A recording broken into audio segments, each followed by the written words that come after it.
Free audio post-production by alphonic.com. Bonjour à tous et bienvenue sur le podcast « Et si on allait au théâtre ce soir ?» Je suis Sacha et je suis passionnée de théâtre et spectacle en tout genre. Sur ce podcast, je reçois à mon micro des personnalités du monde du spectacle. Comédiens, metteurs en scène, auteurs ou autres, l'idée, c'est de vous faire découvrir les coulisses de ce monde où tout n'est pas que paillettes. Cette fois-ci, j'ai eu la chance de recevoir à mon micro Grégory Baquet. Grégory est comédien, metteur en scène, auteur, producteur, mais aussi directeur de théâtre et fondateur de l'école de théâtre humaniste. Rien que ça. Dans cette interview, Grégory m'a raconté son parcours, m'a parlé des spectacles Je m'appelle Georges et vous et de Colorature, des spectacles dans lesquels il joue et qui sont à l'affiche du théâtre La Bruyère en ce moment. Grégory m'a aussi parlé de la philosophie de son école, mais aussi de sa manière d'appréhender la scène et le jeu, et de 1000 autres choses que je vous laisse découvrir. Ce moment en compagnie de Grégory était passionnant et j'espère que cette interview vous plaira autant qu'à moi. Alors, bonne écoute! Bonjour Grégory. Bonjour Sacha. Merci d'avoir accepté cette interview. Avec plaisir. Alors pour commencer, est-ce que tu peux te présenter pour nos auditeurs, s'il te plaît? Alors, je m'appelle Grégory Baquet. J'ai 54 ans. Je suis le plus jeune enfant d'une famille d'artistes. Mon papa était musicien, violoncelliste et comédien, ma maman danseuse. Et je suis comédien moi-même, metteur en scène, auteur, producteur, diffuseur et depuis peu directeur de théâtre et d'une école de théâtre. C'est pas mal. Est-ce que tu peux nous raconter ton parcours? Alors, mon parcours. Vous avez du temps, j'espère. Eh ben, on est prêt. Alors, ça commence à mon parcours artistique, j'imagine. Oui. On va pas parler de mon parcours humain. Ah, on peut, hein, mais... De toute façon, les deux sont intimement liés, de toute façon. J'ai commencé ce métier à 15 ans. Donc, ça va faire 39 ans que je fais ce métier. Et j'ai commencé un peu par hasard. Non pas que je l'ai découvert tard, puisque mon papa et ma maman faisaient ce métier, ma maman danseuse, qui travaillait à la télévision avec Jean-Christophe Averty, un nom qui dira plus rien aux plus jeunes, mais qui a inventé la télévision moderne dans les années 70-80.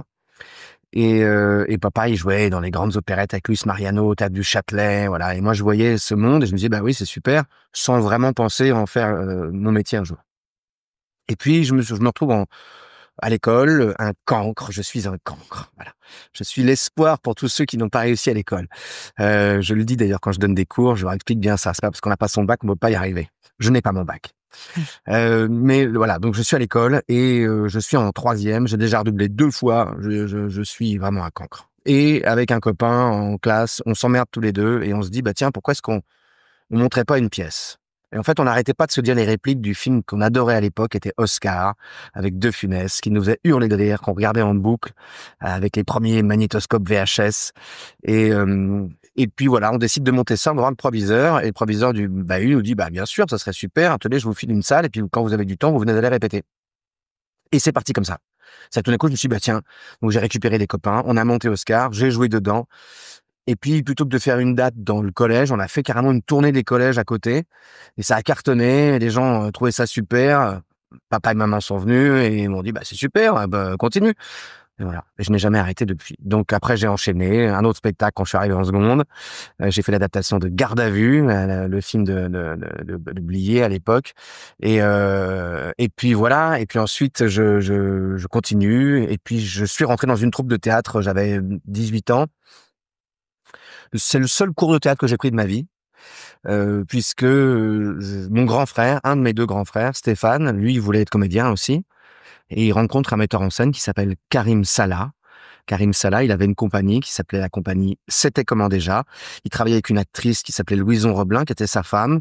Et autour de lui, il y avait tout un tas de comédiens issus de la comédie française, Nathalie Nerval, il y avait Jean-Michel Canon, enfin tout un tas de comédiens qui travaillaient beaucoup à l'époque, Gabriel Catan, Benoît Alman, qui est un comédien qui vient de nous quitter d'ailleurs.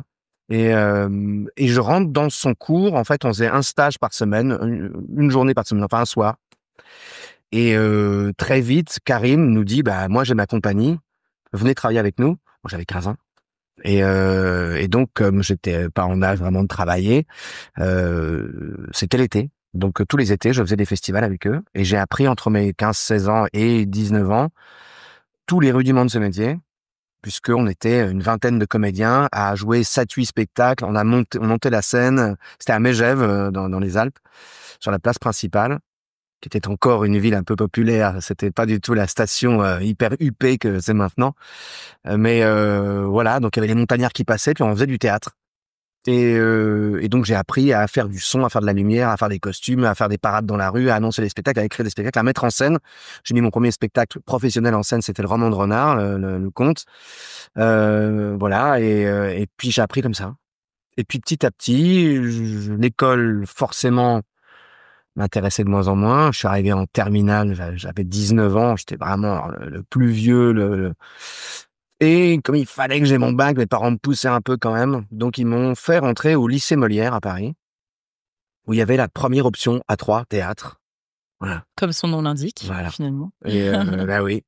Et là, j'ai rencontré plein de gens. Et pendant une année, ça a été ma dernière année d'école en fait. J'ai rencontré plein de gens, notamment Antoine Vitesse, tout ça, toute cette équipe-là, parce que celui qui a créé l'option A3 Théâtre, c'est Yves Steinmetz, qui est toujours vivant, qui est un monsieur absolument incroyable, qui nous disait, je veux pas faire de vous des comédiens, mais je veux faire de vous des spectateurs avertis. Et donc, c'était un point de vue qui était vachement intéressant. Du coup, il nous abreuvait de culture théâtrale et il avait des intervenants et c'était des comédiens de chez Vitesse. Donc, on avait Jean-Marie Vinling, Philippe Girard, des gens comme ça qui venaient nous donner des cours 1 à 2 fois par semaine. C'était une option qui était coefficient 6 ou 8, je sais plus, au bac, un truc comme ça. Et donc, on a monté des spectacles. J'ai rencontré plein de gens dont je continue à croiser la route aujourd'hui. Et j'ai surtout vu à l'époque qu'il y avait Patrice Chéreau qui avait monté Hamlet. Et ça a été mon premier grand choc théâtral. On en reparlera, parce que par la suite de ma carrière, j'ai eu la chance de jouer Hamlet. Mais voilà, donc j'ai vu ce spectacle-là aux Amandiers. Je me suis dit, mais c'est dingue, on peut faire ça au théâtre, on peut mettre des chevaux sur scène, on peut mettre du Prince, parce qu'il y avait la musique de Prince sur scène pendant le combat. Enfin, c'était dingue. Et puis surtout une distribution éclatante, parce que toute jeune, Marianne Denicourt, Thibaut de Montalembert, et puis Vladimir Yordanov, Bernard Baller. Il y avait une distribution de Mark City. Enfin, c'était dingue, la distribution. Et donc, voilà, je sors de ce lycée parce que mon prof de théâtre me dit, Yves Steinmetz, il me dit, écoute, t'arrêtes pas de sécher les cours, à part le mien, tu ne peux pas rester là, qu'est-ce que tu fais? Moi, je dis, ben, moi, je passe des castings, j'essaie de faire des trucs. Il me dit, bah, va travailler. Ne reste pas ici. Et merci de ce conseil parce que j'ai jamais arrêté de travailler depuis 38 ans. Voilà. Et ensuite, bah, j'ai commencé à tourner. J'ai passé des castings, j'ai eu la chance d'être pris assez vite. J'ai tourné ma première série télé, je devais avoir 17 ans, quelque chose comme ça. Ça s'appelait Fleur Bleue, c'était pour Antenne 2 à l'époque, il y avait encore que 3 chaînes. Et puis voilà, j'ai enchaîné du casting, j'ai eu un agent qui est resté avec moi pendant 17 ans, qui s'appelle Christine Parra, qui était une femme absolument adorable et délicieuse, et puis très intelligente, et qui m'a beaucoup aidé pour ma carrière. Et puis un jour, j'ai senti que il fallait que je passe un peu au-dessus, donc j'ai trouvé un autre agent, mais elle m'a accompagné longtemps. Et puis voilà. Puis comme je faisais de la musique, papa nous avait forcé un peu à faire de la musique. J'étais pianiste au conservatoire et chanteur. Et donc, j'ai passé des castings aussi pour des comédies musicales. Et donc, j'ai fait les années Twist, à l'époque où Roger Louret venait voir le Molière, du spectacle musical avec ce spectacle. Et je suis venu en remplaçant. Et j'ai fait la première tournée du Twist. On avait 80 dates en 3 mois. Enfin, c'était un truc de fou. Et puis voilà, donc j'ai toujours fait et du théâtre et de la télé. Et puis, j'ai pas arrêté. Et puis, jusqu'à ce que je fasse cette série qui m'a propulsé, qui s'appelait Extrême Limite, dans les années 94-95. On tourne une centaine d'épisodes. À l'époque, c'était pour TF1. Il y avait toujours pas encore Internet ni rien. Donc, c'était des quarts de fans qui venaient sur le tournage et qui envoyaient des bulletins pour qu'on envoie des photos dédicacées. Enfin, c'était dingue. Et puis, au bout de 3 ans de tournage de Extrême Limite, le producteur, Pascal Breton, me dit, bah, tiens, si tu as envie, je fais une autre série et je t'ai écrit un rôle. Et là, j'ai dit, écoute, je peux pas. J'ai envie de faire autre chose. Moi, j'ai toujours eu envie de faire plein de trucs différents. Et donc, je dis non, et c'est Sous le soleil. Et c'est la série qui cartonne pendant 10 ans. Et en même temps, heureusement, parce que je me voyais pas faire ça pendant 10 ans. J'ai des camarades qui ont fait ça tout le temps. Très bien pour eux. Moi, j'aurais pas supporté. Entre-temps, moi, j'ai rencontré plein de gens. Jérôme Savary, j'ai joué avec Jean Marais au théâtre. J'ai fait tout un tas de trucs que j'aurais pas jamais pensé faire. Et après, deuxième climax, je suis pris, enfin, je passe un casting puisque le producteur Gérard Louvain qui produisait Les Années Twist me dit on monte une comédie musicale à l'anglaise avec des musiciens sur scène, ça c'est super, il faut que tu passes l'audition. Donc je passe l'audition, je suis retenu pour jouer Benvolio dans Roméo et Juliette. Bon là, j'avoue que je déchante un peu. Ouais. Puisque le producteur me vend une comédie musicale à l'anglaise avec des musiciens sur scène. Donc moi qui allais souvent dans le West End voir des spectacles dès que je pouvais, je déchante parce que je m'aperçois qu'il n'y a pas de musiciens sur scène, qu'on n'a pas de scène de comédie, que c'est vraiment du showbiz à la française. Et au lieu de répéter un spectacle, pendant 2 ans, on me fait faire des clips, des émissions de télé, Drucker, machin, tout ça. Et au début, je trouve ça marrant, puis au bout d'un moment, je me dis mais merde, en fait, c'est pas. Tout, je me suis un peu perdu. J'ai eu la tête qui a un peu gonflé. Il y a des gens qui m'ont un peu ciré trop dans le sens du poil, ce qui fait que je me suis un peu laissé déborder, j'avoue. Et j'ai pas été très sympa, j'ai pas été très cool avec plein de gens, et jusqu'à ce que j'ai un de mes très bons potes qui me fasse revenir sur terre très vite. Et voilà. Puis après, on a fait le Palais des Congrès, et puis c'était absolument incroyable parce que après on est parti en tournée, on faisait des salles de 4-5 000 places. Enfin, c'était fou. Et pareil, on me dit est-ce que tu veux continuer? Je dis bah non. Voilà. Ok. En fait, j'ai toujours quitté les trucs au moment de leur apogée. Enfin, je t'ai quand même vu 3 fois sur scène dans Roméo et Juliette quand j'avais 16 ans. Où ça, au Palais des Congrès? Et oui. Ok. Bah oui. Puis après, on pouvait pas passer à côté, de toute façon, parce que Non. Les Rois du Monde, ça passait en boucle. Alors, pour la petite anecdote, quand je passe l'audition pour ça, le compositeur, Gérard Presgurvic, nous envoie une cassette à l'époque. Ah Enfin, on avait une cassette, ouais. tu vois, avec Les Rois du Monde. C'est ça la chanson pour l'audition. Mais c'était fait, lui, il l'avait fait avec son synthé et tout, et donc ça faisait vraiment. Donc, j'écoute ça, et ça me fait penser instinctivement à un groupe, mais que tu es peut-être un petit peu jeune, tu vas pas le connaître, ça s'appelait Rondo Veneziano. C'était un groupe dans les années 80-90, qui était, genre, ils étaient une trentaine de musiciens habillés en musiciens classiques avec des perruques blanches, style Mozart et tout ça, et ils jouaient des morceaux classiques, mais un peu genre rock, avec des batteries et des trucs. C'était le summum du ringard. Vraiment, quoi. C'est-à-dire que, un peu comme Richard Klederman ou André Rieu, c'était pour les vieux et tout ça. Et quand j'écoute Les Rois du Monde, franchement, la version que j'entends pour l'audition, je me dis, mais attends, mais c'est Rondo Veneziano le truc, quoi. C'est juste pas possible.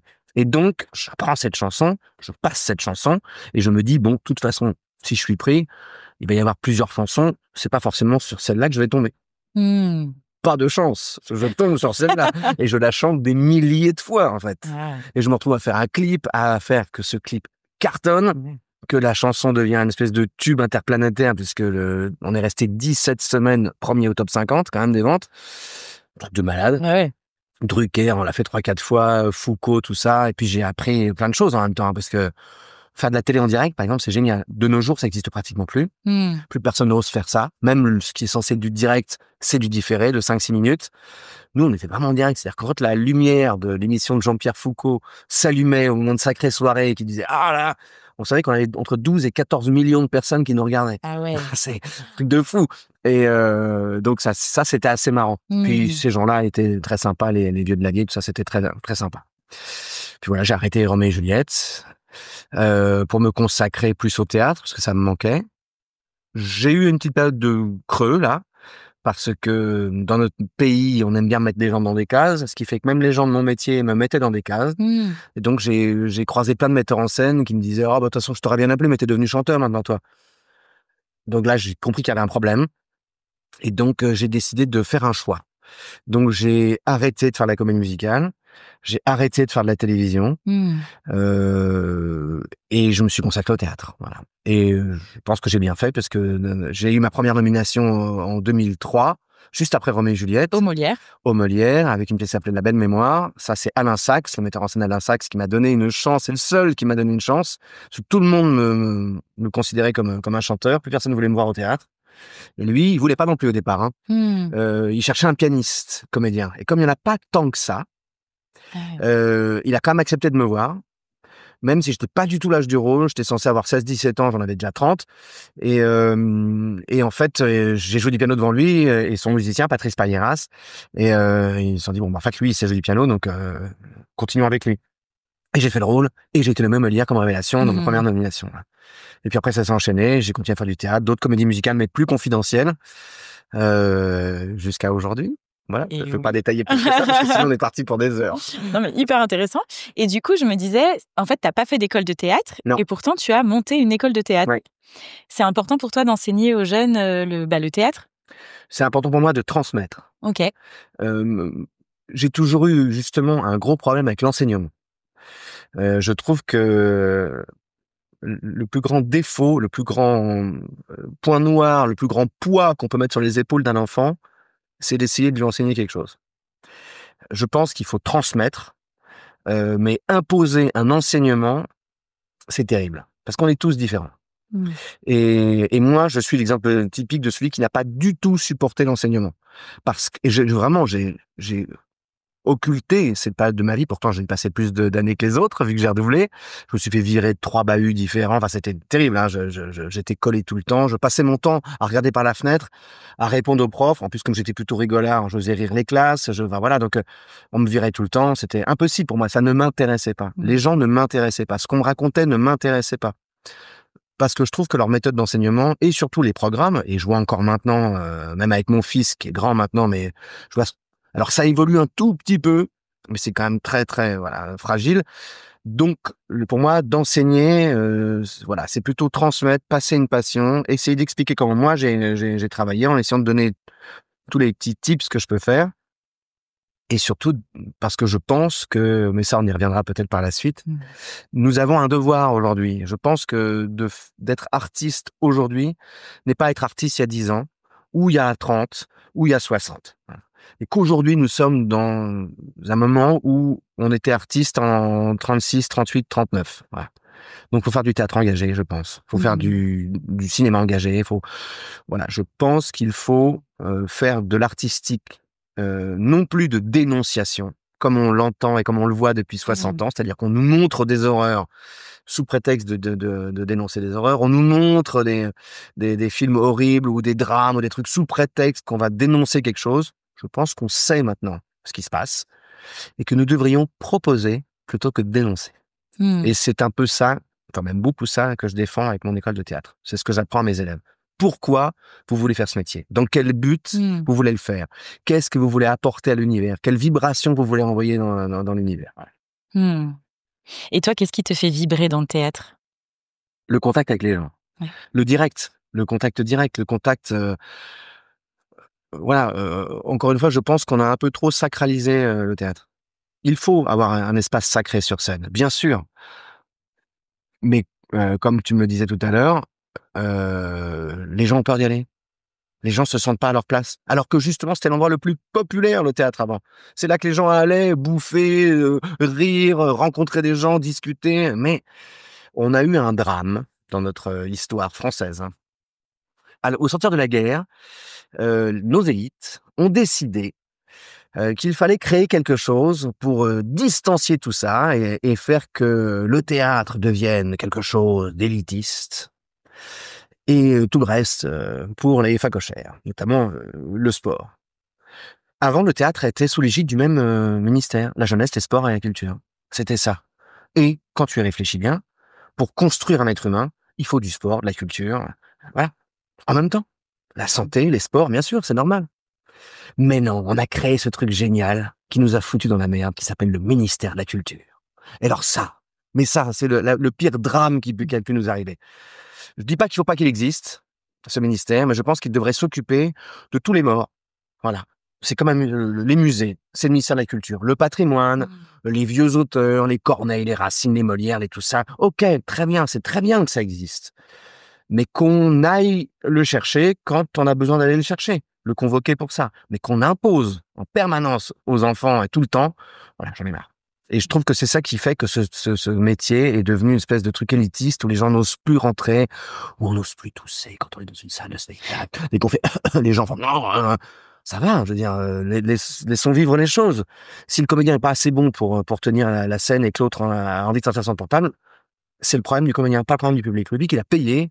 Je suis désolé, évidemment, il y a un certain respect à avoir. On peut pas venir pour foutre la merde. Mais c'est devenu tellement dingue que les gens n'osent plus, effectivement, rentrer dans les théâtres. Et c'est bien dommage. Et donc en ce moment, du coup, en parlant de théâtre, tu joues dans plusieurs spectacles, en plus d'avoir ton école, d'avoir ton théâtre aussi, d'écrire et tout ça. Comment tu tiens le rythme? Tu as une hygiène de vie particulière? Oui, je fais très attention. Ah, c'est vrai? Déjà, je suis devenu végétarien, OK. il y a à peu près 4-5 ans.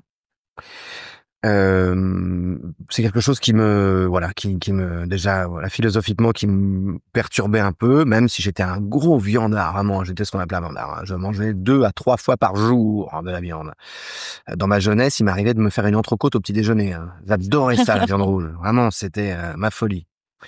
Et puis j'ai rencontré quelqu'un, mon amoureuse, qui elle était végétarienne et qui a finalement montré la voie et m'a euh, éduqué entre guillemets, parce qu'elle m'a pas forcé jamais.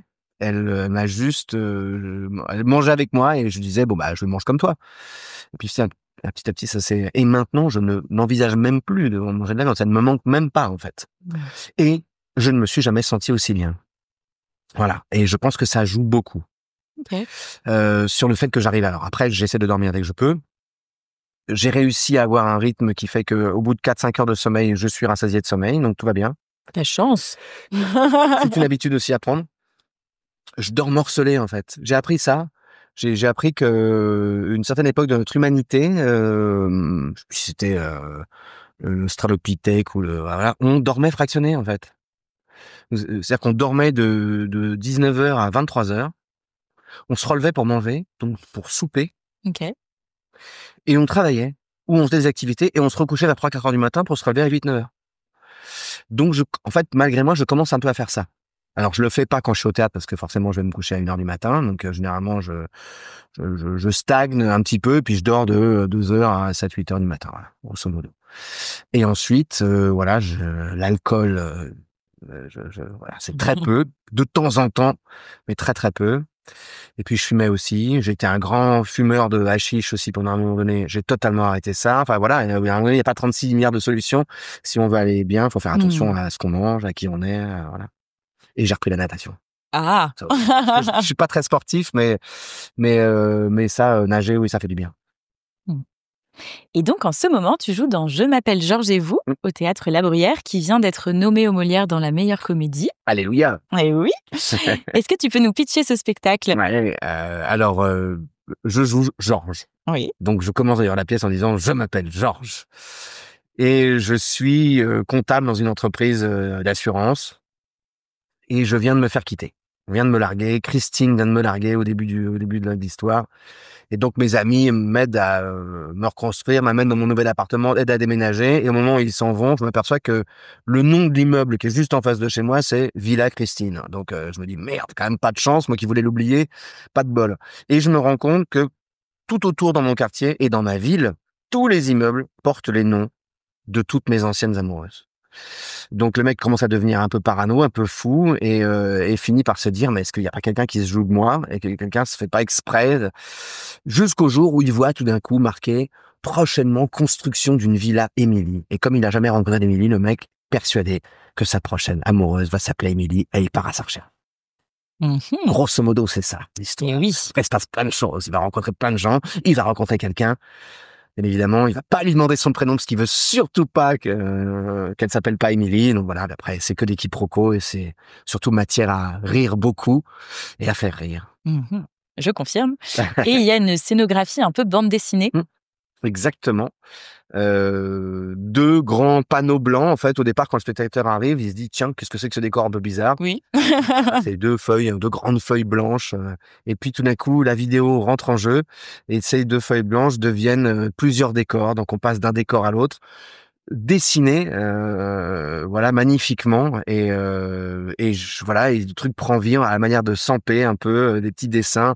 Donc on rentre dans le bureau, et un peu comme un livre pop-up, le décor s'anime, et c'est vrai que les gens ont l'impression d'entrer dans une bande dessinée en direct, et Ouais, c'est assez plaisant parce que du coup même notre jeu s'adapte à ça. Oui. Et qu'est-ce qui te plaît dans le rôle de Georges? Sa folie, le côté un peu idéaliste de cet homme-là, qui cherche l'amour, qui est persuadé qu'on peut pas vivre sans amour, et donc il y a un devoir de chercher l'heureux élu. Et puis voilà, il s'y prend quand même très très mal. Et puis c'est un personnage qui va évoluer et, et comprendre des choses et puis et se calmer, s'apaiser et reconquérir celle qu'il aime. Donc oui, c'est plutôt un beau personnage. Et c'est un spectacle que vous avez joué donc au Festival d'Avignon, qui avait pas exactement le même nom puisqu'il s'appelait juste Je m'appelle Georges, Oui, qui avait pas la même affiche. bah oui, il y a plein de choses qui évoluent comme ça. Alors le et vous, j'ai pas tellement compris pourquoi est-ce qu'ils ont rajouté ça. Perso, je crois même pas leur avoir demandé. L'affiche, ça a changé parce que j'étais pas très content de la première affiche. Ah ouais, OK. Oui, j'avoue. J'avoue, j'étais pas très content parce que ils ont un peu, voilà, ils étaient un peu dans l'urgence, les producteurs, et ils ont pas tellement demandé notre avis. Et ça a été un peu fait comme ça à la va-vite. Et puis ils ont axé sur un truc très très comédie, voilà. Et je trouve que c'est pas uniquement qu'une comédie ce spectacle. C'est aussi, c'est une comédie romantique, mais c'est aussi un voyage poétique. Pour moi, il y avait, il y a un peu de Michel Gondry là-dedans, il y a un peu de Monty Python, il y a un peu de tout ça. C'est un peu de la folie douce. Et je trouvais que la première affiche faisait plutôt comédie de boulevard de base, et c'était pas ce qu'on jouait. Là, je pense pas que ce soit non plus l'affiche idéale encore, personnellement, mais je trouve que elle est bien plus intéressante parce qu'au moins elle représente vraiment ce qui se passe sur scène, moitié BD, moitié voilà, et puis on nous voit tous les deux, et je la trouve plutôt mignonne. Et maintenant je m'y fais assez bien d'ailleurs à cette affiche. Est-ce qu'il y a eu des modifications aussi dans le spectacle depuis Ouais, Avignon? ouais, oui, pas mal, oui. Suite au retour de Exactement, spectateurs? exactement. Et puis à Avignon, on est tenu par un timing. Ouais. Donc la pièce faisait pas plus d'1h20. Là, elle en fait presque 1h40. Ouais. Donc il y a eu des rajouts pour que l'histoire soit un peu plus longue, des rajouts en fait qui étaient déjà au départ et qu'on a retirés pour Avignon. Et puis voilà, après effectivement des choses qui ont évolué, il y a eu des précisions sur des choses, sur les personnages, il y a eu des précisions sur sur des petits dialogues, sur des scènes qui avaient voltigé au départ parce qu'on les trouvait pas bien, puis évidemment qu'on a rajouté, qu'on a retravaillé. Et oui, ça évolue, mais c'est ça que j'aime dans le théâtre. Ouais. C'est que c'est jamais figé et qu'on peut toujours changer tout du jour au lendemain, et les spectateurs peuvent voir plusieurs fois le spectacle, découvrir d'autres choses, voir même voilà dans la façon de jouer, voilà, c'est un art vivant, c'est magnifique. Je pense que nous les comédiens, nous sommes des artisans. Enfin en tout cas on devrait tous se considérer comme des artisans. Encore une fois, je vais retaper sur le ministère de la Culture, mais le fait d'avoir rendu ça un peu élitiste, les gens se prennent un peu le chou là-dessus et pètent un peu plus haut que leur cul, je trouve. On est des artisans, on est là pour peaufiner un bout de bois, on nous donne un matériau brut comme un ébéniste, et puis chaque jour on peaufine, et on n'a jamais fini de transformer le truc pour qu'il soit beau, quoi. Voilà. Et déjà si on arrive tous à faire ça, ce sera pas mal. Mais justement, comment tu arrives à te réinventer sur des pièces que tu joues autant de fois? Alors c'est un travail. J'ai pas toujours pu faire ça. Alors on va aborder un autre sujet qui m'est aussi voilà, très très que je porte sur mon cœur depuis très longtemps. Je suis en thérapie depuis 14 ans maintenant. Une thérapie qui s'appelle la Gestalt thérapie. J'en parle vraiment ouvertement parce que c'est quelque chose qui a réellement changé ma vie. C'est pas une secte, c'est pas du tout un truc. Les gens disent mais qu'est-ce que c'est que ce truc? En fait, c'est un disciple de Freud qui a tout d'un coup, qui s'appelle Fritz Perls, c'est un juif allemand qui a été émigré aux États-Unis, qui a inventé ça, qui est une thérapie basée sur l'humanisme et sur le moment présent. Donc il y a beaucoup de choses qui sont sur le moment présent. Eckhart Tolle avec son pouvoir du moment présent a ouvert la voie, mais en tout cas l'a rendu plus populaire. Mais voilà, Fritz Perls, il a inventé quelque chose où on est sur l'instant présent, et sur l'instant présent, qu'est-ce qu'on ressent et pourquoi est-ce qu'on le ressent, et surtout mettre un mot sur les mots. Ouais. Et du coup, ça m'a beaucoup aidé, et ça m'aide beaucoup dans mon métier parce qu'on a plusieurs outils en Gestalt, notamment un outil qui s'appelle la page blanche, qui est merveilleux parce que ça permet justement de se réinventer. Et parce qu'à travers la thérapie, on réinvente aussi les choses du quotidien. Quand, par exemple, on a un souci avec quelqu'un qu'on n'a pas vu depuis très longtemps et qu'on va être appelé à le revoir, on a cette espèce de boule au ventre, on a cette petite suée, cette angoisse de se dire mince, comment est-ce que... Alors on se concentre, enfin, alors ça passe aussi beaucoup par la méditation, par ces choses-là, c'est des outils très puissants, et la page blanche permet de se dire, bah voilà, je vais imaginer cette page blanche avec cette personne, c'est-à-dire je vais imaginer que il ne s'est rien passé ou que je ne la connais pas encore, et je vais réapprendre. Voilà. Et donc c'est un peu ce que je mets en pratique pour le théâtre. Alors, il faut du temps avant que j'ai besoin de cet outil. Là, on a joué ce spectacle peut-être 60 fois depuis le début, 70 fois. Je peux arriver à 300 fois sans avoir besoin de Ah cette ouais, page blanche. ok. Oui, parce que moi, en plus, je suis un gamin, donc moi, je m'amuse tous les soirs, on s'amuse, en plus, c'est un truc drôle. Et puis voilà, je m'amuse beaucoup. Hmm. Et du coup, dans ce spectacle, il est beaucoup question de prénoms. Est-ce que, donc, un peu sur ce qu'un prénom peut dire ou inspirer d'une personne, à chaque fois, quelqu'un rentre, il dit son prénom et il dit un peu ce que ça peut inspirer aux gens. Est-ce que, du coup, maintenant, quand les gens te donnent leur prénom, ça t'inspire des choses? Alors, ce spectacle n'est pas arrivé dans ma vie par hasard, c'est que j'avais déjà ça avant. Je crois vraiment à la prédestination de certaines choses. Qu'est-ce qu'on met sur les épaules de nos enfants, j'allais dire. Mais oui, parce que, en fait, ça m'a pris le moment, il y a 27 ans, quand mon fils est arrivé au monde et qu'il a fallu choisir un prénom. Je me suis dit, mais comment est-ce qu'on choisit un prénom? Et c'est vrai que quand j'entends, par exemple, dans d'autres cultures, hein, mais en Espagne, ça c'est un des premiers trucs qui m'avait choqué. Parce que j'ai une camarade maintenant, en plus, qui s'appelle Carmen Maura, qui est une actrice qui joue avec Almodovar et qui j'ai joué et qui est géniale, et avec laquelle on avait parlé de ça. Quand même, il y a des femmes espagnoles, un des prénoms les plus courants, c'est Dolores. C'est quand même douleur. Ouais. On appelle un enfant douleur. Je veux dire, waouh. Et donc après, c'est quelque chose qui me suit depuis longtemps. Et je m'étais dit, mais c'est vrai que, par exemple, j'ai des amis très chers qui sont comédiens, qui ont appelé leur enfant Roxane. Je me dis, c'est génial ce mot, c'est magnifique. Mais Roxane, c'est quand même pas l'histoire d'amour la plus joyeuse qui existe quand même. Alors, le pire, c'est Juliette. Hein. Quand on appelle une fille Juliette, waouh. Ma sœur s'appelle Juliette. Mais voilà, ça peut aussi voilà, induire des choses. Alors, pas forcément, je dis pas que ça marche à chaque coup. Oui, bien sûr. Mais voilà, en tout cas, la prédestination des prénoms, oui, c'est intéressant. Ouais. Voilà, c'est pour ça que j'ai appelé mon fils Théophile, qui veut dire aimé de Dieu. Hmm. Dans les deux langues d'ailleurs, en grec ou en latin, parce que c'est la même chose que Amadeus, en fait. Amadeus, Théophile, c'est la même signification, c'est le même truc. Aimé de Dieu ou qui aime Dieu. Je ne suis pas forcément croyant, je ne suis pas forcément religieux, mais je trouvais que c'était Puis surtout, on a eu le choix entre plusieurs, ça aussi c'est quelque chose qui était assez dingue, avec sa maman, on avait 2-3 prénoms. Et quand il est né, ça s'est imposé. Ah, On l'a vu, et on s'est regardé, on dit, bah, Théophile. C'est lui qui l'a choisi, en fait. trop bien. Merci pour ce partage. En tout cas, allez voir Je m'appelle Georges et vous parce que c'est super. J'ai adoré ce spectacle, c'est très feel good. On passe un très très bon moment. Merci. Et tu joues dans le même théâtre un autre spectacle qui s'appelle Colorature, que tu joues depuis 13 ans. Alors, pas au La Bruyère depuis 13 ans. Hein. Ils ont d'autres spectacles, voilà. Et alors, raconte-nous de quoi parle ce spectacle. Alors, colorature, colorature, qu'est-ce que c'est que ce mot déjà? Parce qu'il y a plein de gens qui ne savent pas ce que ça veut dire colorature. C'est un type de chanteuse. On est soprano et soprano colorature. C'est une catégorie de chanteuses soprano qui peuvent, il n'y en a pas beaucoup en fait, qui peuvent chanter certaines notes du répertoire, notamment, surtout, le plus connu, c'est La Reine de la Nuit de Mozart. Voilà, ça, la pub Toré pour les plus anciens. C'est une musique de pub. Mais voilà, donc ça, c'est la soprano colorature.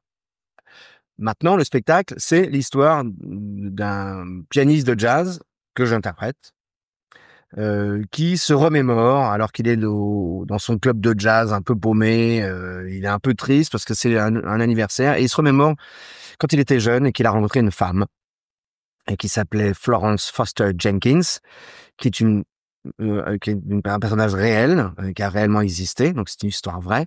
Cette femme était milliardaire, vous la connaissez certainement toutes et tous, puisqu'elle était, elle voulait chanter de l'opéra, elle chantait affreusement faux, arythmique complètement, mais elle avait une telle pugnacité, une telle envie de faire ça, qu'elle est devenue finalement célèbre. Et son pianiste l'a accompagnée pendant 12 ans, et elle a fini par faire une des plus grandes salles du monde, Carnegie Hall. D'ailleurs, j'ai un ami qui est passé à Carnegie Hall il y a 1 an pour voir un concert, et il y a toujours le portrait de Florence Foster Jenkins entre Toscanini, voilà, c'est dingue. Et donc on raconte cette histoire de ces 12 ans de collaboration, où cette femme qui n'a absolument aucune conscience de la catastrophe musicale qu'elle engendre dès qu'elle ouvre la bouche.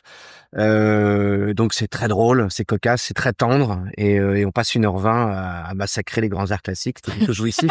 Quand on est musicien et qu'on nous a tellement tapé sur les doigts pour jouer juste. Oui, le pianiste, il joue juste. Ouais, de temps en temps, j'en mets dedans parce que forcément, elle me piège tellement que... c'est un jeu maintenant. Ça fait tellement longtemps qu'on le joue. Voilà, on l'a créé en 2012 à Avignon, puis après on a fait 2013 au Théâtre du Ranelagh. On est reparti à Avignon après. Et puis ensuite, on a fait 3-4 ans de tournée parce que c'est un spectacle qui a beaucoup marché. Et puis là, on a essayé de le reprendre il y a 1 ou 2 ans, et là, au La Bruyère.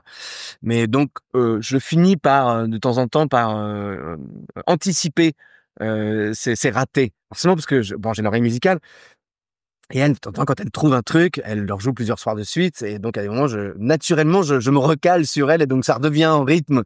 Donc je lui dis: «Ah, s'il te plaît, Agnès, vas-y, bouge, essaie de faire autre chose, parce que sinon j'arrive». Voilà, donc on se marre beaucoup. Et justement, donc ça fait 13 ans que tu joues ce spectacle. Bon, tu es en alternance quand même? Alors depuis peu, OK, seulement ouais. que depuis 1 an, on est en Mmh. alternance. Sinon, j'ai toujours joué ce rôle. Et tu te lasses pas de jouer 13 ans un même rôle? Non, ça non, celui-là non. Ouais. Autant il y a alors, je suis désolé, je vais te décevoir. Autant Benvolio, j'ai pas eu de mal à le quitter. Oh non, je suis hyper déçue. Ouais, Non, on arrête l'interview. ouais. Au revoir, merci. Notre correspondant a raccroché.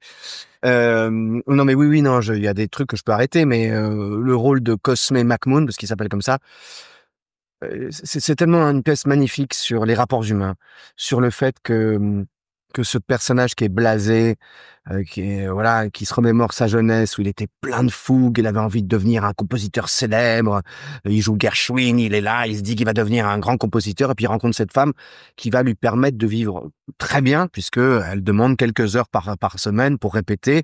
Donc lui, il va finir par se boucher les oreilles et puis accepter de jouer avec cette folle. Parce qu'elle le paye très bien, c'est une milliardaire. Et puis petit à petit, de la moquerie et va arriver à l'agacement de cette femme. Et en même temps, il peut pas la quitter parce qu'il se dit d'un côté, il gagne très bien sa vie, et puis aussi de l'autre côté, si jamais elle passe dans les mains d'un autre pianiste, elle va peut-être s'apercevoir que lui, il l'a trompée depuis le début en lui disant qu'elle chantait bien. Donc il se retrouve un peu piégé là-dedans. Ouais. Et puis finalement, il va s'apercevoir que cette femme est extrêmement touchante parce que elle lui apprend une leçon incroyable pour tout artiste, même pour tout être humain, en fait. Si on a un rêve, faut aller au bout. Voilà. Et c'est ce qu'elle fait. Et c'est ce qu'elle a fait. Donc, cette histoire est terriblement touchante et j'adore jouer ça. Bon, j'ai le rôle en or, hein. Je suis là d'un bout à l'autre du spectacle. C'est moi qui raconte l'histoire. Je joue du piano, je chante du jazz, je joue la comédie, je fais rire. Voilà. Je dirais, il y a pas, c'est Mmh. un des plus beaux rôles qui m'a été donné de jouer. Mais du coup, cette personne-là a donc vraiment existé à la différence de Georges. Oui. Est-ce que tu prépares tes rôles différemment quand c'est une personne qui a vraiment existé en te documentant sur elle ou Bien pas sûr. du tout? Ouais. Bah, oui, forcément. Forcément, plus de nos jours, on a la chance de taper un mot-clé sur internet et on a 3 jours de recherche qui arrivent, quoi. Non, c'est vrai, c'est incroyable. Donc on peut même aller très, très loin dans le délire. Après, je ne suis pas du tout un acteur, issu de cette génération. Enfin, moi, alors ça aussi encore, ça va peut-être te surprendre, mais les Pacino, Brando, tous ces mecs-là ne m'intéressent pas beaucoup, en fait. Je trouve que c'est des bons faiseurs, c'est des bons acteurs. Ils m'ont fait triper à une époque, mais je vois les failles de ça. Mmh. Notamment, on se rend compte qu'en fait, ils jouent toujours tout pareil, un peu, au bout d'un moment. Et le côté acting vérité, faut aller au bout de ses émotions, faut en baver pour pouvoir jouer. J'y crois pas. Mmh. Voilà. Bon, après, on connaît, enfin, je sais pas si tu connais cette histoire entre Laurence Olivier et Dustin Hoffman. Donc Laurence Olivier, grand comédien anglais, voilà. D'ailleurs, les Molières anglais s'appellent les Laurence Olivier Awards. Très grand comédien qui a joué Shakespeare. Et Dustin Hoffman, qui lui est issu justement de l'Actor Studio, le fameux Actor Studio de Lee Strasberg. Les deux sont sur ce tournage qui s'appelle Marathon Man, le film Marathon Man, et ils doivent arriver tous les deux essoufflés après une course. Dustin Hoffman, il court pendant un quart d'heure, juste avant l'action, et Laurence Olivier, lui, il est en train de lire le journal en fumant sa pipe, puis on lui dit action, et il se met à jouer, quoi. Et on lui dit, mais comment vous faites pour préparer vos rôles? Et Laurence Olivier dit, je joue. Mmh. Voilà. Et moi, j'ai toujours aimé ça, jouer. Alors après, c'est bien de se concentrer, c'est bien d'aller chercher des trucs, il faut lâcher après. Ouais. Voilà. Et après, c'est sur l'instant, et qu'est-ce qu'on fait avec les personnages le soir, qu'est-ce qu'on fait avec les camarades sur scène, dès qu'il y a un problème, comment on le gère, voilà, c'est tout ça, c'est la vie, quoi. Mmh. Mais le côté, je vais me couper les veines parce que c'est ça. Il y a d'ailleurs dans le making of de Apocalypse Now de Francis Ford Coppola, sa femme a tourné un making of. On voit l'acteur Martin Sheen qui se coupe les veines sur le plateau pendant une scène, et Coppola qui fait continue, keep rolling, continue de tourner. Mais on est devenu dingue, en fait. C'est aussi ça que j'essaie d'apprendre à mes élèves, je trouve. Mmh. Cette autre façon de faire. Plus dans la bienveillance, plus dans voilà, il faut qu'on ça se passe bien. Après, je dis pas qu'il faut pas qu'on se botte le cul Mmh. et que c'est pas du travail tous les jours, mais on peut le faire dans de bonnes conditions. Mmh. Plus dans la créativité que Oui. dans le rappel de faits vécus ou de. Oui. Surtout que l'un n'empêche pas l'autre. Mmh. Je m'empêche pas de vivre. Bien sûr. D'ailleurs, je vis pleinement les choses et il peut m'arriver de me perdre et tout ça, mais ça reste ma vie. Après, je n'essaie pas de reconvoquer ça en permanence et d'être là et de pleurer sur scène parce que voilà, l'émotion, elle vient pas. Et puis surtout, encore une fois, Alain Sachs, avec qui j'ai travaillé, qui m'a appris beaucoup de choses, décidément. Il me disait, mais Grégory, l'émotion, c'est pas la peine de l'avoir sur scène. L'émotion, elle doit être dans la salle. Donc, fais confiance au texte, fais confiance au travail que tu as fait en répétition. Mais il y a des soirs, je peux être un robot sur scène. Parce que je suis crevé, parce que je suis malade, parce que j'ai une grippe, parce que j'ai eu un redressement d'impôt, parce que j'ai eu n'importe quoi, quelqu'un qui est mort dans ma famille. Le soir, il faut que je joue. Je ne serai pas à même de convoquer mes émotions. Ou alors, elles seront mauvaises, elles seront en pleine tristesse ou de colère, tout ça. Donc, le mieux, c'est de se mettre en pilote automatique et de laisser le travail faire. Donc, il y a des soirs, je fais confiance au texte, à la rythmique qu'on m'a donnée, aux intonations qu'on m'a données et encore, et je laisse faire. Et ça marche. Ça marche même la plupart du temps mieux, en fait. Ah. C'est ça qui est dingue. Eh oui. Donc, Alain, il me disait toujours, mais arrête de, voilà. Et Agnès Bourri, notamment sur Colorature, elle s'est bornée à travailler avec moi en me disant, non, c'était son grand mot. Dès que je commençais à jouer, elle me disait, non, non, t'en fais trop, non, non, parce que j'essayais de... Pas du tout, en fait. Faut faire confiance. Si l'auteur est bon, parce qu'il a travaillé, si le metteur en scène est bon, parce qu'il a travaillé, si toi, en tant qu'acteur, t'es bon, parce que t'as travaillé ton texte, que t'as réfléchi, tu t'es documenté, que tu vis, que tu fais du sport, que tu travailles ta diction, qu'on fait tout ça, c'est le travail. Mmh. Bah, une fois qu'on a fait ça sur scène, on s'amuse. Mmh. Et est-ce que tu as un rituel avant de monter sur scène? Ouais. Alors j'en ai plusieurs, ça dépend des spectacles. Le OK. rituel change souvent avec les équipes, avec le spectacle. Je suis assez solitaire déjà dans la vie et j'ai besoin, même si là il se trouve qu'on est en troupe avec Georges, des comédiens que j'adore, qui sont super, hein, que ce soit ma partenaire Mélanie, il y a Marine, il y a Étienne Launay, Marine du CE, Étienne Launay, Stéphane Roux. Eux, ils aiment bien déconner, voilà. Eux, ils sont donc ils ont besoin de s'exciter. Je les lâche 5 minutes avant le début du spectacle. J'ai besoin de mettre dans ma bulle, j'ai besoin de me concentrer, j'ai besoin de juste de faire la paix avec moi, de faire le vide. Donc généralement, je fais une petite micro-méditation avant le spectacle et j'attaque. Et est-ce que tu as une anecdote de scène particulièrement marquante à nous raconter? Alors oui, il y en a une, il y a pas longtemps en fait. Enfin, il y a un moment. Si, cet été. Donc, peut-être que t'as été au courant de ça peut-être, hein, Mais pas tous nos auditeurs. ah, il se trouve que Étienne Launay, notre camarade de scène, attend un enfant, va être papa, et ça doit tomber pendant le festival d'Avignon. Et donc voilà, son épouse va bientôt accoucher, on sait pas quand, on joue tous les jours au festival et puis un jour on nous dit il est 16h, je crois que quelques minutes avant de commencer à jouer, on apprend qu'Étienne va pas être là parce qu'en fait, il assiste à l'accouchement de son enfant. Et donc c'est l'auteur, Gilles Direc, qui est venu au pied levé prendre le texte à la main et qui a fait le rôle. Donc on a bien évidemment prévenu le public, qui a assisté à une représentation un peu particulière. Et pendant le spectacle est né le petit qui s'appelle Georges. Parce que même de commencer le spectacle, ils avaient décidé d'appeler leur enfant Georges. Comme quoi, il y a une prédestination. Ouais, c'est clair. Et donc, à la fin du spectacle, au moment des saluts, le producteur est arrivé, Thibaut, et il nous a montré une photo de tout le monde. Il dit, voilà, il y a Georges qui est né. Et ce qui est très drôle, c'est que Étienne nous a envoyé, lui, la photo qu'il avait faite, lui, au moment du truc, du petit carnet de l'enfant. Et c'est marqué, je m'appelle Georges. Oh. Trop bien. Et alors donc là, on a parlé de 2 projets que tu as en ce moment, mais est-ce que tu as d'autres projets dans les tuyaux dont tu pourrais nous parler? Plein. Oui, j'en doute pas. Non, mais alors, à court terme, je vais reprendre à Avignon cet été un spectacle qui s'appelle La raison du plus fou, que tu Oui, as vu. qui est super. Merci, et qui est donc une conversation fictive, mais d'après des faits réels, entre Rousseau et Diderot. C'est écrit, c'est une pièce qui m'est arrivée entre les pattes parce que c'est un comédien que je connaissais comme ça, de nom, de vue, qui s'appelle Franck Mercadal, qui a écrit ce spectacle, a écrit cette pièce, qui m'a apporté un texte assez compact sur ces deux personnes. Il voulait absolument parler de l'altérité et du rapport entre ces deux amis qui sont devenus des ennemis. Parce que Rousseau donc au moment où il écrit les Confessions, vers la fin de sa vie, où il dénonce la société, où il dit qu'il se met en retrait de la vie et il va faire son ermite, qu'on connaît, voilà.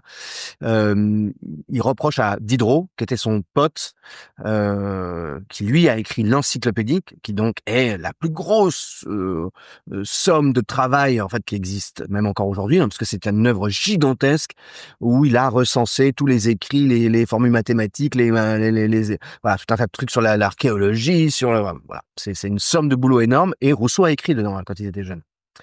Et donc voilà, il a écrit sur la rencontre de ces deux personnes 20 ans plus tard.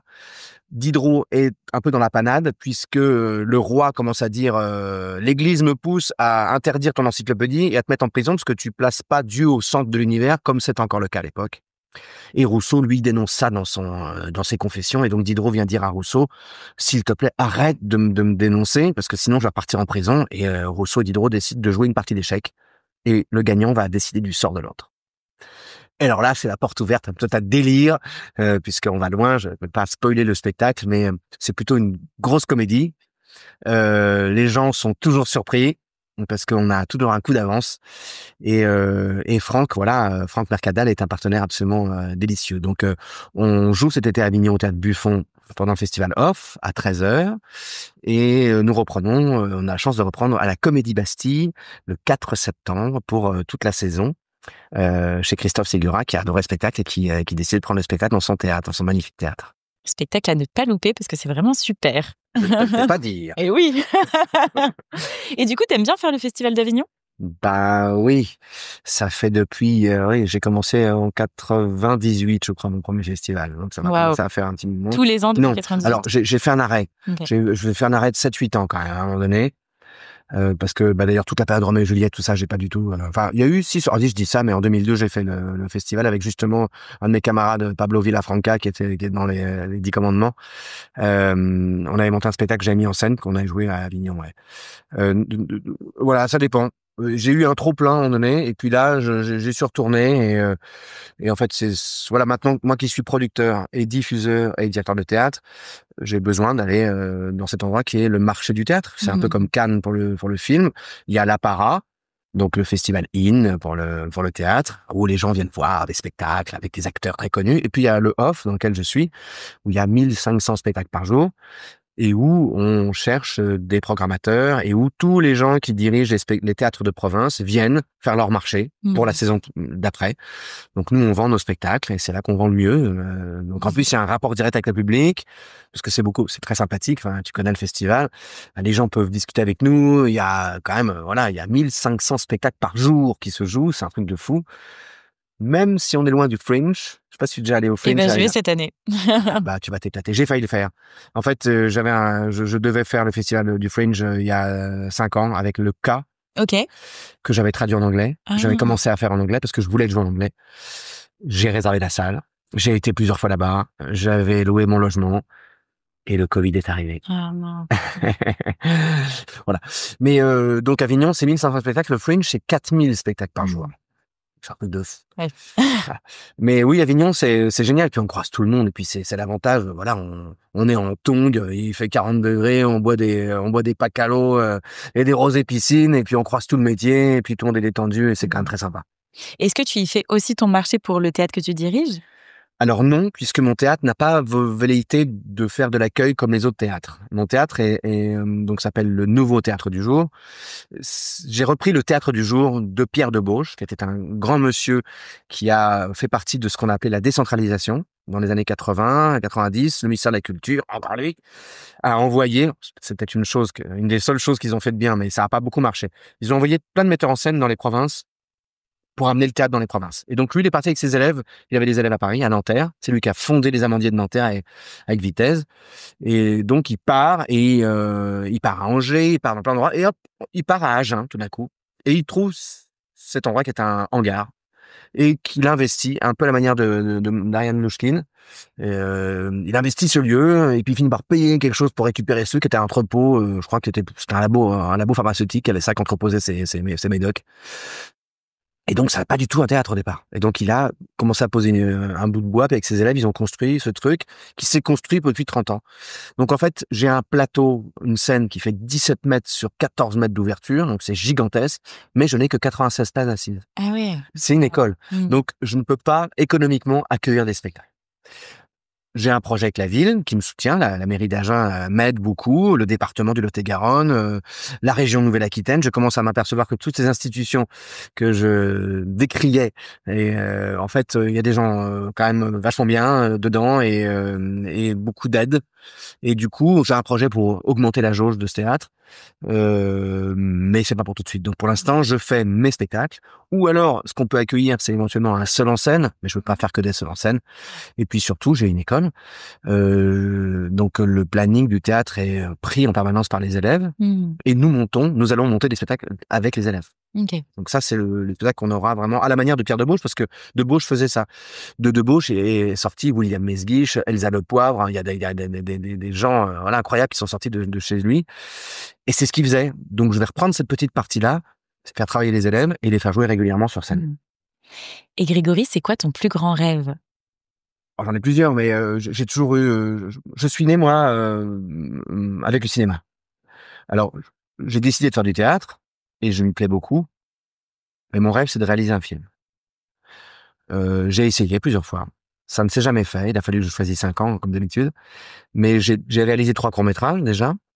J'ai écrit plusieurs longs-métrages. Voilà, je désespère pas qu'un jour je finisse par réaliser un film. C'est assez compliqué. On est dans un marasme un peu en ce moment.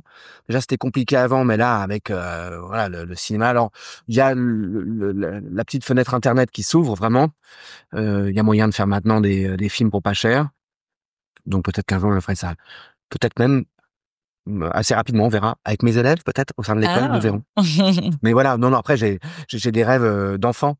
J'ai été élevé moi avec Chaplin et Spielberg, et voilà, c'est le cinéma que j'aime, un cinéma bienveillant, ouvert sur l'humanité et avec des fins heureuses, parce que je pense que c'est important d'avoir aussi des fins qui donnent de l'espoir, même si on a raconté des choses horribles.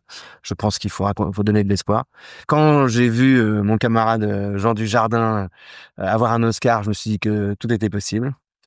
Avec Marion aussi, un Cotillard. Enfin voilà, c'est merveilleux de pouvoir avoir des... Mais bon, c'était pas les premiers, hein, parce que d'autres acteurs français sont déjà allés là-bas. Mais voilà, je rêve aussi un jour de jouer en Angleterre. J'ai eu un agent pendant une dizaine d'années en Angleterre qui a essayé de travailler pour moi. Je suis toujours arrivé dans les shortlists, mais ça s'est jamais fait. Donc je me dis que c'est pas encore pour moi. Mais j'ai eu la chance de passer des castings pour des grands théâtres londoniens, des choses comme ça. Et c'est assez... voilà, j'adorerais faire ça. On a une autre manière, je trouve, d'aborder l'artistique en Angleterre. Beaucoup plus distanciée, justement. Oui. Beaucoup plus apaisée, pour le coup. Et consciente des choses. Voilà, donc oui, je rêve de travailler avec eux un jour. Et est-ce que tu vas aussi au théâtre? Bah, quand je peux, mais c'est très rare. J'y vais un peu à Avignon, et encore, quand je suis pas trop crevé, parce qu'en fait, on travaille beaucoup. Ouais. J'ai vu assez peu de pièces. La dernière que j'ai pu voir, je les vois généralement longtemps après. Ouais. Il se trouve que là, j'ai découvert Oublie-moi au Théâtre La Bruyère, avec 2 comédiens magnifiques. Alors, j'ai pas vu la version originale, puisque Marie-Julie et Thierry, en fait, déjà jouent plus, puis même s'ils reviennent de temps en temps, mais en fait, j'y suis allé aussi parce qu'on joue dans le même théâtre. Et il se trouve que je suis arrivé un peu plus tôt, puis j'ai été voir Oublie-moi. Alors, la pièce de l'écriture, je trouvais ça extraordinaire. C'est exactement ce que je rêve de jouer aussi. Enfin, c'est des messages porteurs d'un beau message d'humanité, d'espoir. C'est beau, on pleure, on rit. Enfin, c'est merveilleux. Et j'ai vu mon camarade Lionel Erdogan, qui est un comédien incroyable, qui jouait dans Engrenage. C'est un jeune comédien qui démarre, voilà, qui est loin de démarrer, d'ailleurs, qui joue, qui est merveilleux, qui est beau sur scène, et Élise Diamant. Donc les deux étaient ensemble, et je trouve que c'est des comédiens merveilleux, et j'ai beaucoup pleuré. J'ai appelé mon fils pour qu'il vienne pleurer avec moi une deuxième fois. Je l'ai vu 2 fois de suite, le spectacle.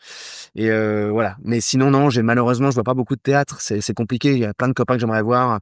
Daguerre, là, le charbon dans les veines, j'ai pas le temps. Enfin, il y a plein de gens comme ça, malheureusement. C'est ça, de jouer tous les soirs.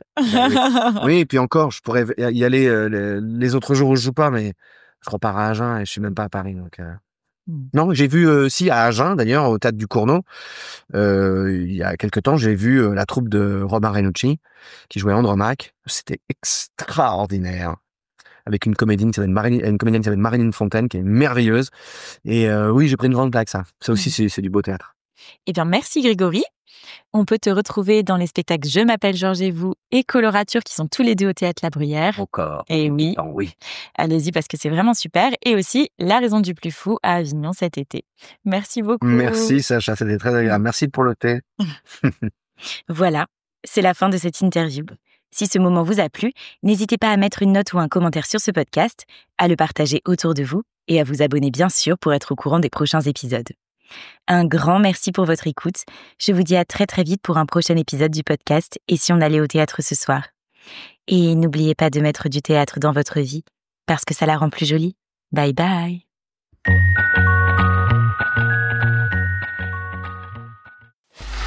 Free audio post-production by alphonic.com.